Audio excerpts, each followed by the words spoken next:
Sign na ginagaslight ka ng isang tao. Ito ay kapag binabaliktad niya yung sitwasyon. Pwedeng ginagawa niya na dito yung victim blaming.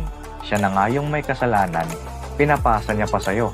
Pinagmumukha niya na ikaw pa yung may kasalanan ng lahat. Sasabihin niya sa'yo na hindi mangyayari ito kung hindi mo ginawa yan. Hindi niya gagawin ito kung hindi ka ganyan.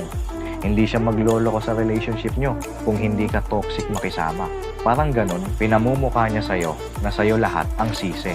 Siyempre, kapag mahina-hina ka at hindi strong ang personality mo, pwede mong ma-realize sa sarili mo na, ay, ako pala yung may kasalanan ng lahat.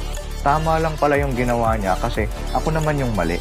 Hanggang sa wala ka nang magawa kundi tanggapin at intindihin na lang yung kasalanan niya. Pwede rin dito yung hahanapan ka niya ng butas. Hahanapan ka niya ng kasalanan para lang mabaliktad yung sitwasyon.